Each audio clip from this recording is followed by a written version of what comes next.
Hello. Thank you for joining us today at the East Hampton Library virtually. We're presenting Staying Safe on Our Streets, Bike and Pedestrian Safety Workshop put together by the Long Island Health Collaborative. And we have Brooke Oliveri and a panel of speakers that will address some of the safety methods for walking in the village and beyond during high traffic times, and in general, just to be as safe as possible, walking the crosswalks, biking. And without further ado, I'll turn over today's meeting to Brooke Oliveri. Thanks so much, Steve. Thank you for hosting us today. And thank you to everyone in attendance here. So yes, my name is Brooke Oliveri. I manage the Long Island Health Collaborative, and we work with the New York Coalition for Transportation Safety to produce the Walk Safe Long Island education campaign, all about bike and pedestrian safety here on the island. A little bit more about our individual organizations. So the New York Coalition for Transportation Safety, they advocate for reduction of injuries and fatalities occurring on our roadways throughout all of New York State, so not just Long Island. And they do that through outreach and educational programs like this one. And the Long Island Health Collaborative, we are an organization of about 300 plus community-based organizations, hospitals, all of whom are working together to improve the health of Long Islanders. So together, NYCTS and the LIHC, we really view pedestrian and bike safety as a public health issue. And that's what we work on together. So before I turn it over to our panel, let me introduce them. Firstly, we have Cynthia Brown, Executive Director of the New York Coalition for Transportation Safety. We are also joined by Mark Hoffacker, Program Director at New York Coalition for Transportation Safety. And we have Lynn Margaret Brown on the call today, Program Coordinator, Educator, Social Media, and Web Guru at NYCTS. And we're also joined by Liz Lee, who is responsible for some of the really great data that we'll be sharing about East Hampton specifically today. Now, before we get started, we do just have a few questions for you. If you have a smartphone and you're able to scan this QR code here, we would love to get your feedback on some questions, just to gauge your knowledge of bike and pedestrian safety and how safe you feel walking in your neighborhood. So I'll just give it a moment here to let our audience scan this QR code and take the survey, if you would not mind. And if you're watching this recorded program, you can also scan this and take the survey as well.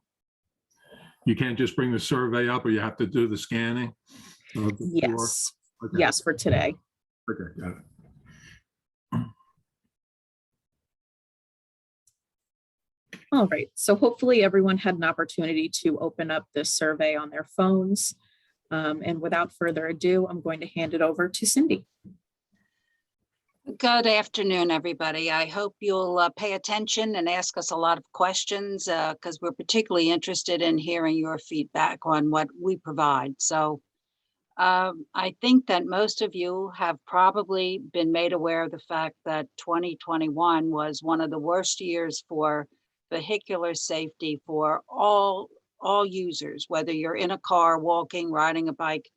In the last, well, since 2006, but it's up 33%, the number of fatalities from the preceding year, which 2015 was, not 2015, but 2018 was one of the lowest years on record. So we want to talk to you a little bit about how we can curtail this and what we need to do that, and how can we help you so that you don't become a victim. So one of the things we want to do is to educate you about vehicle and traffic laws that New York State has, so you know your rights as pedestrians. Again, we want to reduce the number of pedestrian and bicyclist deaths and injuries. We want to give you some best practices that are intended to keep you safe, whether you're walking or biking or even driving. And we want to familiarize you with a lot of the new electric powered transportation devices, e-bikes, scooters, mopeds, which are referred to as micro-mobility devices, and their impact on pedestrian safety and what laws govern them, if any. And we also want to recognize how COVID-19 has really impacted on traffic safety. Next. All right, this is just a brief listing. And as you can see, this is all 2022, and we're only not even 6 weeks into February. And you can see that any number of people in Nassau and Suffolk counties have already been struck or killed by vehicles. And one thing I would note is that most of these are now being reported in newspapers, whereas years ago, this was not really considered, I don't know, a hot item unless it was some horrendous crash where 10 people died. But now the newspapers are getting much better about reporting these crashes. So just to let you know the frequency with which they occur. Okay, next. And I just, if you looked at the first 3 articles, just to, they talked about the crashes involved in SUV. People are driving, there's different type of injuries today because there's a lot more SUVs on the road. So, you know, you don't want to be hit by anything, obviously, but if you're hit by a sedan for a pedestrian, you know, maybe you get broken legs but when the SUV, these larger vehicles, you know, they're higher. So people are getting organ damage, you know, it's kind of worse, not just orthopedic injuries. I thought I'd point that out. Thanks. Okay, so these are some of the laws that New York State has on the books that are intended to make walking safer for pedestrians. You should always cross the street when possible in marked crosswalks or intersections, because motorists have the right of way at all locations other than intersections and marked crosswalks. And actually, there is an anticipated change in this law that would provide for pedestrians to have the right of way even in unmarked crosswalks, and that the drivers would have to yield to them. But again, I would not tell you to do this unless you were absolutely positive that the driver saw you and waited for you. Drivers must yield to pedestrians in a crosswalk at an unmarked crossing. These are the ones that they would be less likely to stop because they don't see any.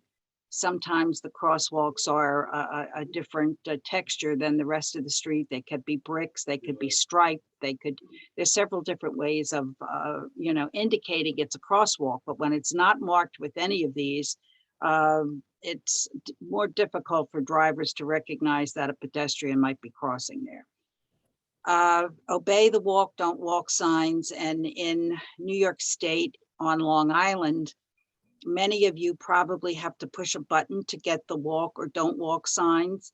And hopefully you would actually have signs that tell you how long you have to cross the street.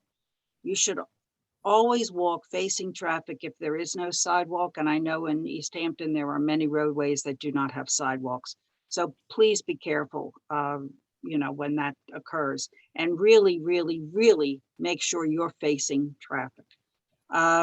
Pedestrians also have the right of way when a car is pulling in or out of traffic across a sidewalk. And this is true if they're pulling out of a restaurant or a shopping center or, you know, anything where there's a driveway. But again, even though cars have backup cameras in them now, peripheral vision that you get with these cameras varies a great deal from vehicle to vehicle. And so oftentimes you can only really see what is directly behind you.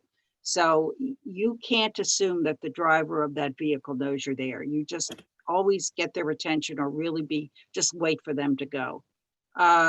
Pedestrians are also not allowed on limited access roads, such as expressways and interstates, nor are they allowed on entrance or exit ramps for those roads. Sometimes there are emergency situations where your vehicle breaks down or you get a flat tire or whatever. It's best to pull as far off of the road as you can and call for help rather than trying to deal with it yourself. Next. Okay, so Liz on our staff, your police department was very gracious and gave us some of the police reports from 2021. And so it's not a lot, but it's always interesting, at least to us. You can read them there. The cyclists who got hit, first of all, one cyclist was doored, and I'll talk a little bit more about dooring. So, they're riding, they're in the streets, the driver just opened the door of the car without looking, knocks the cyclist over. It's a very common injury that happens to cyclists who are out in the street a lot, especially people might be commuting. But I'll give you a little tip. If you can see me, I don't see myself, but there's something for us when we're driving, there's something called the Dutch reach, because we tend to, if we pull into a parking space, we're driving, we're looking straight ahead, we just open the door of the car. The Dutch reach, if you can remember this, it's not a law we're giving you, but the Dutch reach is you park and you open the door, you're the driver, open it with your right hand. Because what you're doing by moving over there to open the door, you're changing your peripheral vision, because your head is slanted now, so you see a bit more there to the left, and you might, or you probably will see your side mirror. So if there's a pedestrian or a cyclist there, do that. And then the other cyclists who were struck in East Hampton, they involved turns. One of them was a right turn, where the cyclist was next to the curb moving, the car made the right turn and hit him. And then the other was a left turn. And actually, we can make this point right now that as drivers, one of the most dangerous moves that we make are left turns, because sometimes they're aggressive. When we angle it really, we do it quick, we don't see pedestrians in the sidewalk. That cyclist actually went to Stony Brook Southampton Hospital. I don't think it was a fatality, but it was a pretty severe one on the left turn. And then an interesting thing about it in these stories here, one of your pedestrians who got hit was in a parking lot. And, it's people, you may not die in a parking lot, but a lot of people get hit in parking lots. There were actually 2 witnesses of that occurrence in the police report, and both the witnesses says this person just, was just pulled out without looking. So that, you don't have crosswalks in a parking lot. You got kids walking around. Just be careful in parking lots. Go slow. Go to the edge. I don't know how bad that injury was, but that's a little snapshot of East Hampton. One thing that's a little different, actually, I don't know if is that a lot of men seem to be, in terms of pedestrians or cyclists, usually it's the numbers are usually a little higher for males, but you have a trend of I think most of your injuries were females in East Hampton last year. Okay, next. Okay, here are the cyclists. Okay, so so let's see. I think I talked. Well, one thing I'd say at the end, this is about driving. You see a point where, a lot of the crashes we see all over the place, sometimes the drivers or the pedestrians are over 55 or over 65 or over 75. Those injuries are obviously going to be a lot worse. If I get hit crossing the street at my age, it's going to be a lot worse.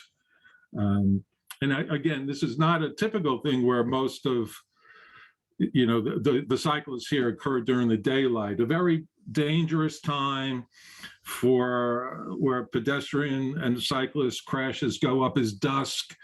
Just when it's getting dark, daylight savings time, crashes go up. Schools are getting out and it's dark outside. So, the changes of the seasons can be a factor, although your crashes happen in daylight. Next. Before we move on here, I would just like to point out that this individual is not only riding on the sidewalk, but they are on the wrong side of the street. So please pay no attention to how this individual is riding and don't follow his example. You should be riding with traffic on the right side of the road. Yeah, we not on haven't the gotten to the laws yet, but it's a very good point, Brooke, because that, I don't know if it's kid, I can't, but look at the street there. I don't see any cars. That person could be riding in the street. Mm. And if I don't make the point later, I'll make the point right. Sidewalks are designed for pedestrians and young kids on bikes. If I'm riding my bike on a sidewalk, and we'll talk about e-bikes later, I can hurt the pedestrians, so it's a good point. You really shouldn't be on the sidewalk. Next. All right, so a little bit about East Hampton Library and your location there. As you can see, it is a pretty busy road on which East Hampton Library sits. And it is the only road heading out east, the only major road. So of course, whether it's, trade parade traffic or summer tourist traffic, there's always a good amount of cars on the road there. As you can see from these photos, there is a very nice sidewalk outside of the library, and you have a really nice bike rack there.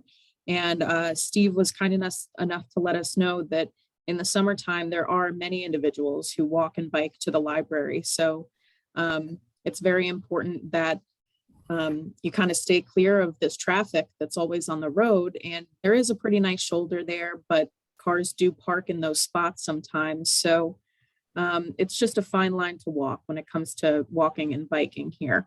Do you have anything to add, Mark? No, I don't. I can't say that I know East Hampton that well. So I'd love to, if people have some, I don't know, stories or observations themselves. I just imagine I could glean from that little conversation also with Steve, it's just that the summer, bikes, trying to share the road with all the cars that you have out, people, you've got tourists who may not know the area, kids walking around. The summer must be pretty, a dangerous time out there, I would think. All right. Okay, so let's talk a little bit about, and this would really be your year-round residents more than just the summer people, is how safe do you feel walking? Do you feel like there's adequate number of sidewalks, signage, vehicles who are willing to stop for people who are walking in a crosswalk, crossing properly? One of the things you'll see in these two pictures, the person on the left is using a walker, and she is walking with traffic, not against traffic. So it's very dangerous because she really can't see what's coming. And in the second picture, the safest way to cross, obviously, is, if at all possible, with other people, because it just makes everybody more visible, and it makes it much more likely that a vehicle will slow down and stop. Okay, next.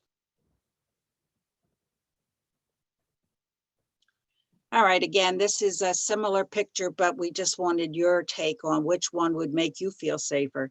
The one with the nice wide sidewalk, or the one that looks like the grass is encroaching into the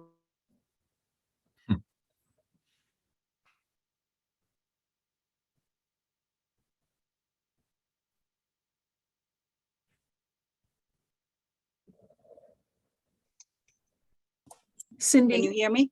Yes, sorry. I don't know how that happened.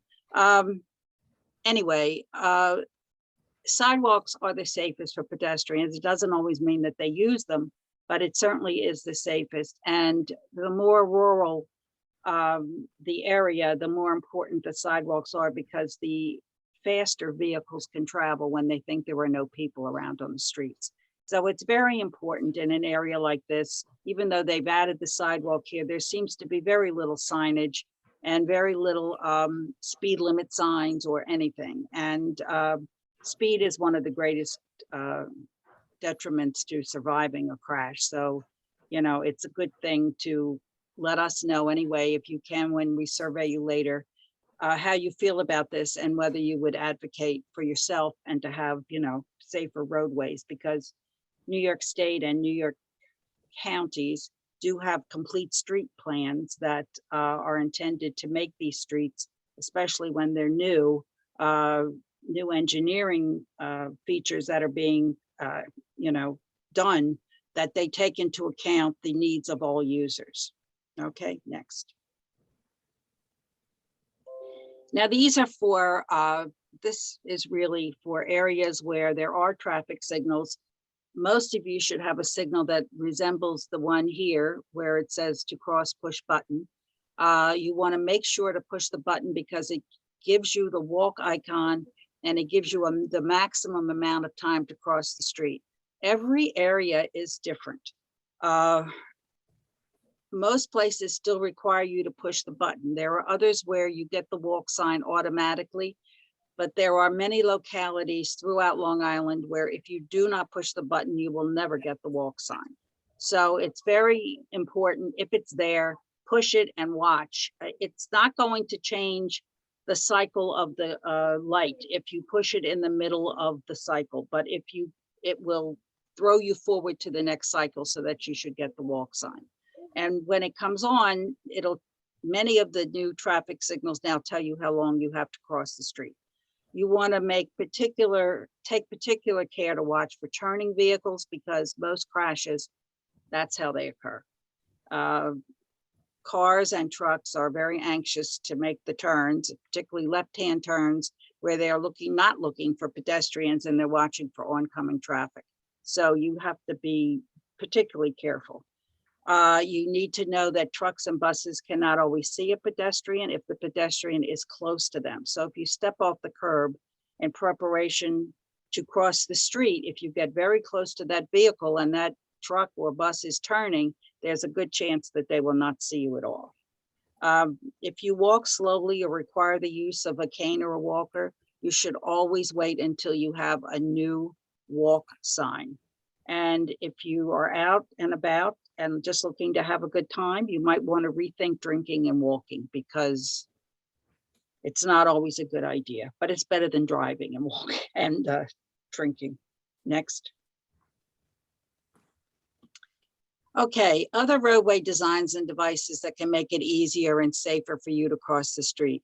A lot of these things are already in effect, but many of them, depending upon the area, are new devices that will be coming in, especially now that the federal government passed the infrastructure funding and every state is really intended to get a good piece of money from that, which will allow them to do some of the things that we talk about here.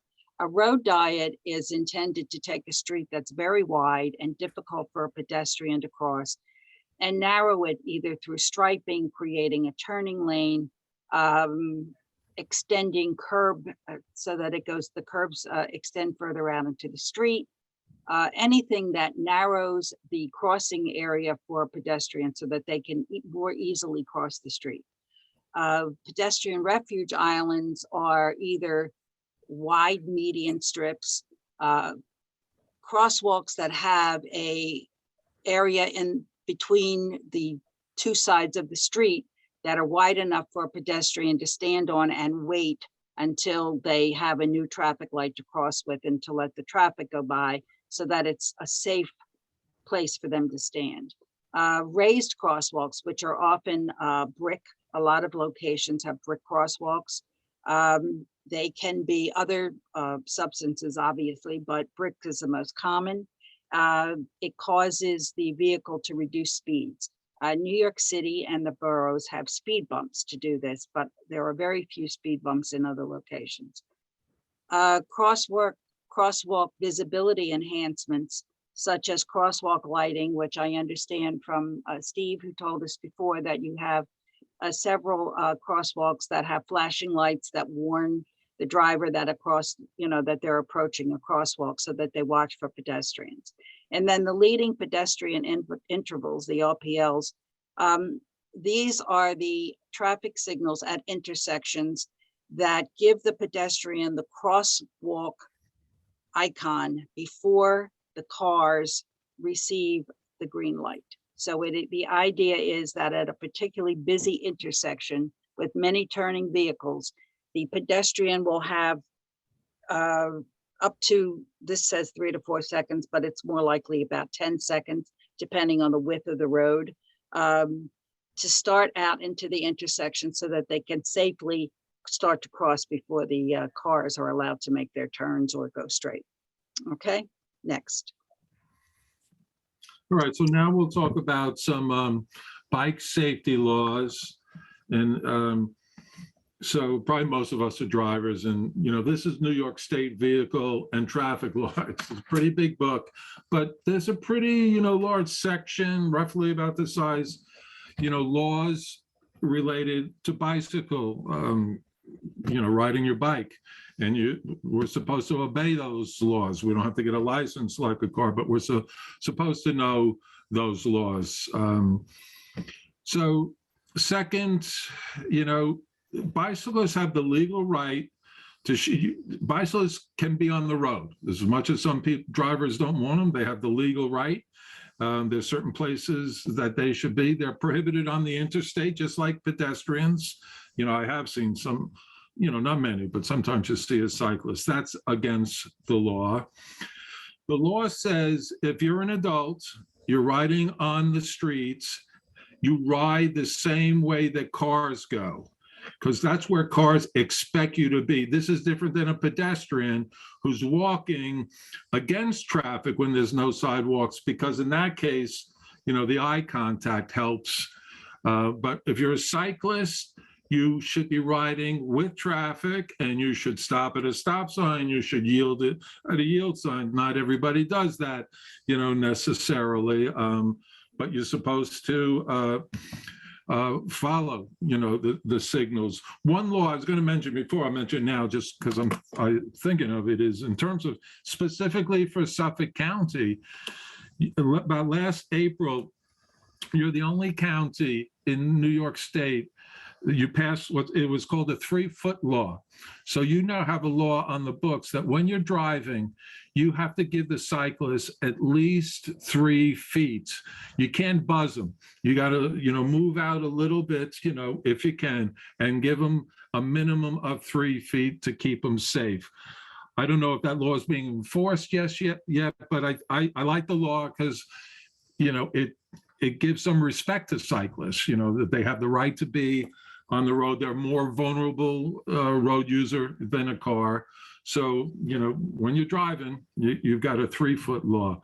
Helmet law in New York State is children over the age of 1. If you have a baby, don't ride them on a bicycle at all. They don't have the neck muscles to even put a helmet on. And God forbid they were in a crash, because they don't have,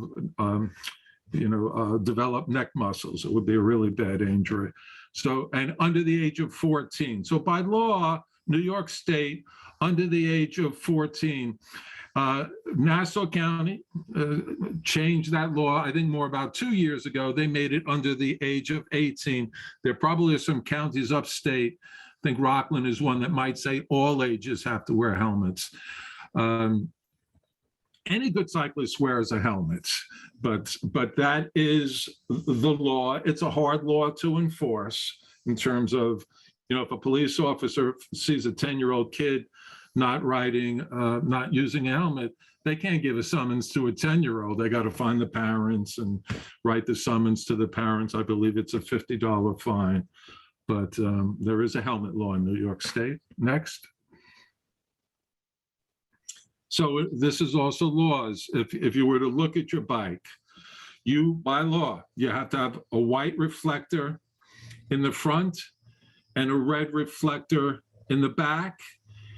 And if you jump to the third statement there, if you're riding at night, it's a white light in the front, and the law says, and I don't quote me, that it has to project, I think maybe about 200 feet, I'm not sure, that the light has to project, and a red light in the back, and it has to project a certain number of feet. I can tell you when cyclists don't have light, especially riding at night, and I feel like I'm a good driver, but if they don't have lights, and some bikes don't even have the reflectors, they are hard very hard to see. So, and I'll make this point now too, just it kind of, if when we drive our car, we have white lights in the front, red lights in the back. It's always good to think of a bike as a vehicle. They're a lot of fun, but if you think of them as a vehicle, you see some of the similarities, to a car. Even the last point. I don't know that many police officers know this is a law, but New York State law says a bike's got to have a bell or a horn. And I think the point there is communication. Is if somebody cuts me off, I mean, I can yell at them, but I honk my horn when I'm driving. I can ring my bell. I've got this really old-fashioned bell. I was riding at the park recently. I rang the bell. Everybody started cracking up, like it sounded like something from the 50s. They got a kick out of it, but I was obeying the law. And then you can't, if you're riding with a group in traffic, you can only have 2 abreast. And if there's cars in the road, you're supposed to go to a single file.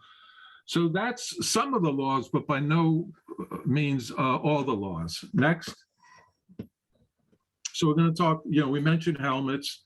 We just want to make the point that it's one thing to have a helmet, but you want to have a helmet that fits you correctly.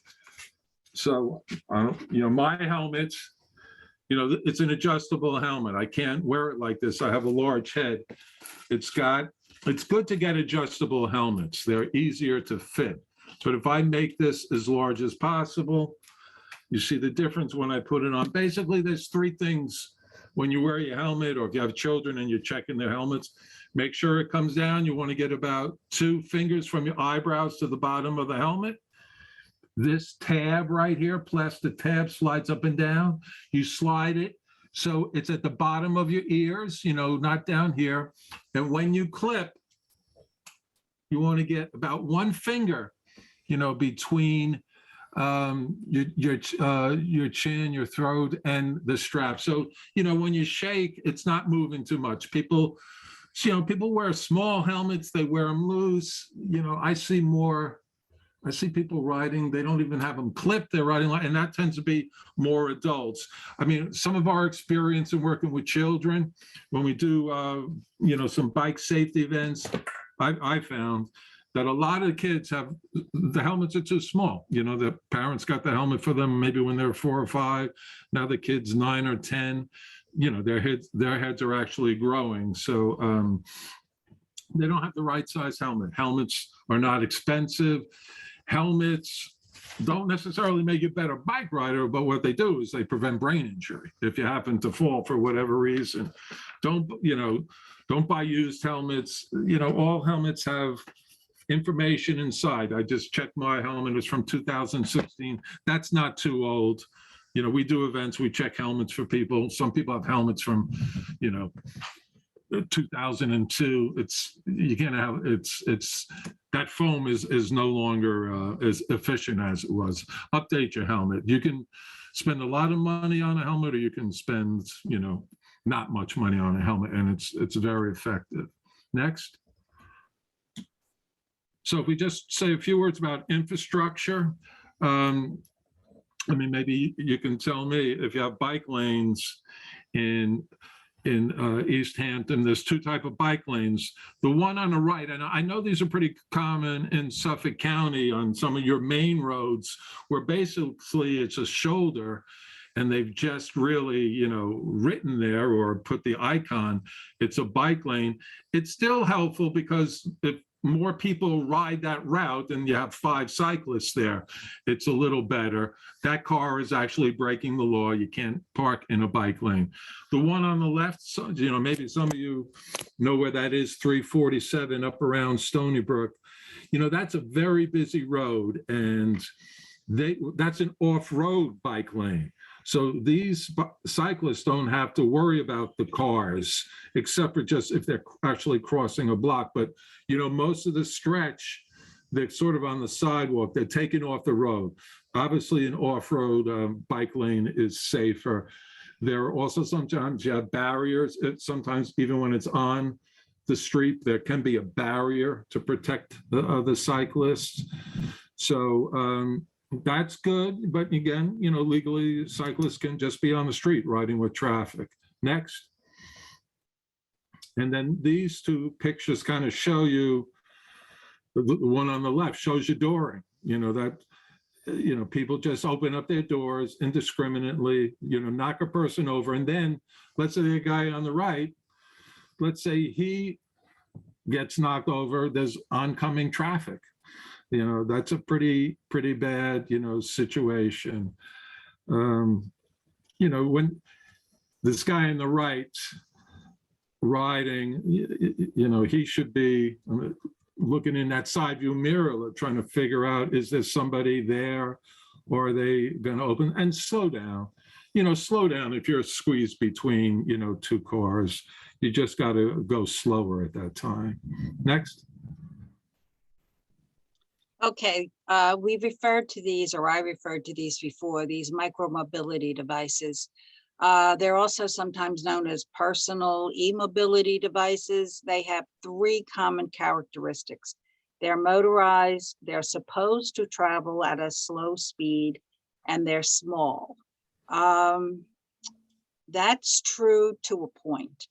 Many of the newer ones that are coming on the market in what I would consider to be the scooter category are almost up to 40 or more miles an hour. Where they ride should be in the road, but you'll often see them used by people who deliver food or run errands for businesses, and they go at quite a clip, and they don't stay in the street, and they don't obey traffic laws, not all of them, but some of them. They will go the wrong way on a one-way street. They will ride on a sidewalk. There was an incident last week, I believe in the city, of a woman being struck by one on a sidewalk.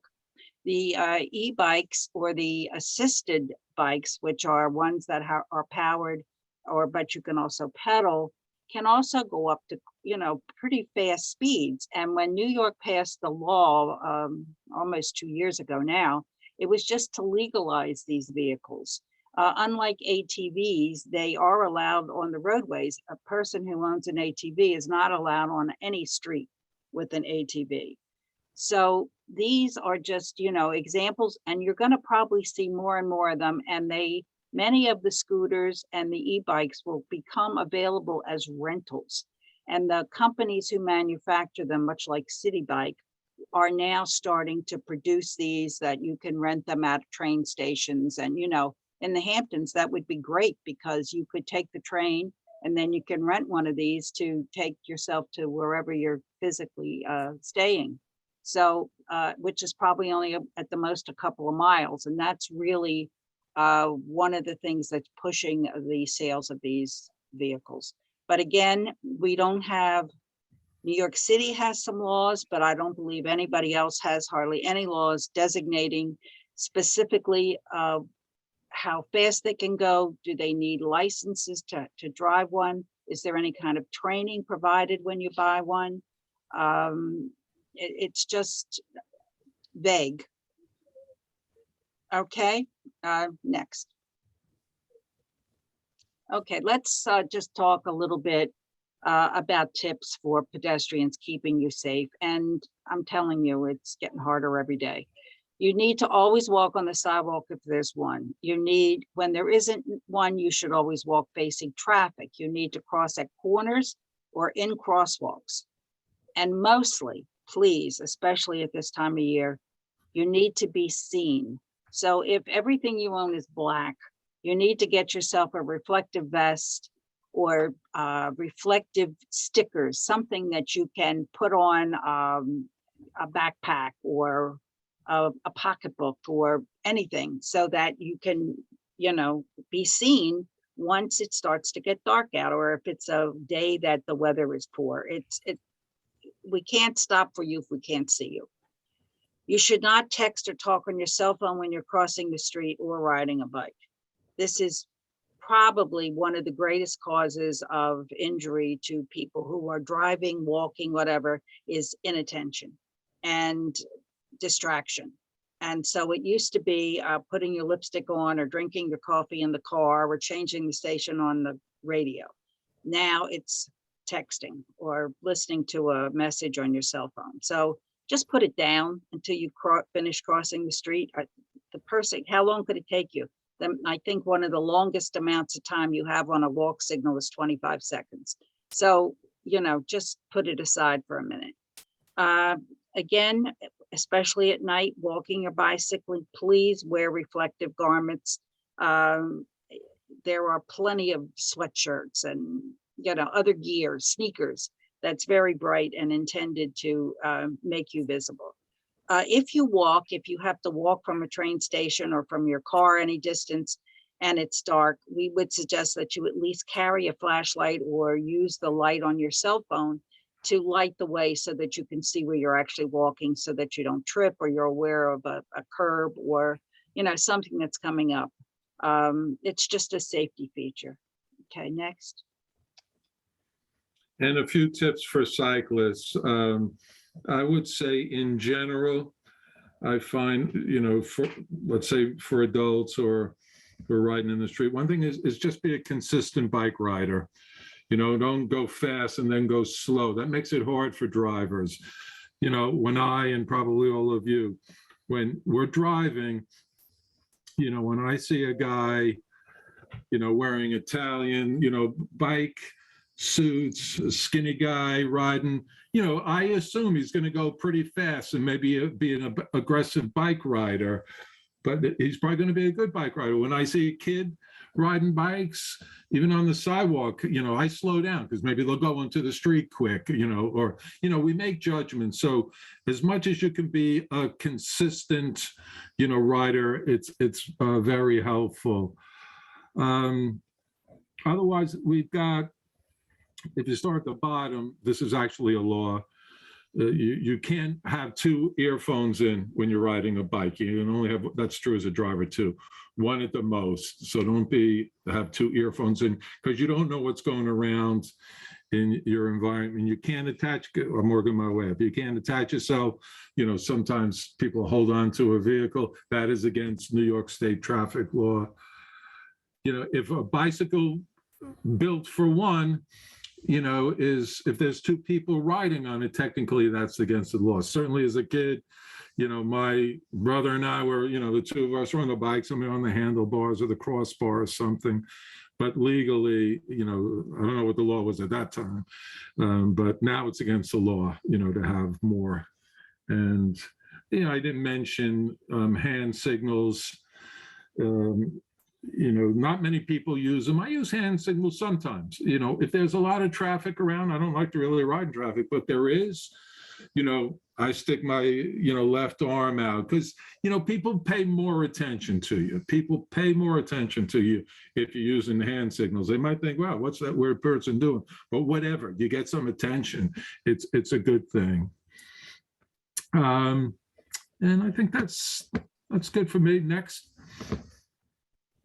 Well, thank you to all of our panelists and of course to East Hampton Library, and thank you to everyone in attendance today for joining us. If you have a moment to do so, please scan this QR code with your phone's camera and it's just 2 questions to get your feedback about whether you feel you learned something today. And we would really appreciate any feedback that you do have. So now we'll open up the floor to questions. If anyone has any, they can unmute themselves and make their question known. Yeah, and doesn't have to be a question. If you have an observation about how, East Hampton is designed or what's it like driving in the summertime, we'd like to hear it. Elena mentioned she doesn't see the QR code. It is that, can anyone see the QR code? I see it. Yeah. It's that black, funky little square. And you just hold your cell phone's camera up to it and it should take you to the link. Okay, great. She said she sees it. Thank you so much. Well, if you happen to think of any questions after the fact, you can always reach out to either Cynthia Brown, Executive Director, who we heard from today. There's her email, or you can reach out to me and I'll make sure your question gets to the right person. My contact information is there as well. And we just have some more resources for you. WalkSafeLI.org is our website where you can find upcoming events like this one. And we do hope to hold some in-person events this year as well. So stay tuned for those. And here are just some other websites if you're interested in learning more about pedestrian and bike safety. All right, thank you again. Thank you. Much appreciated. Excellent presentation. And I'd like to thank everyone for zooming in today on the Zoom. And we wish everybody all the best and safety out on the roads, whether walking or biking. Thank you. Thank Thank you, you. Steve.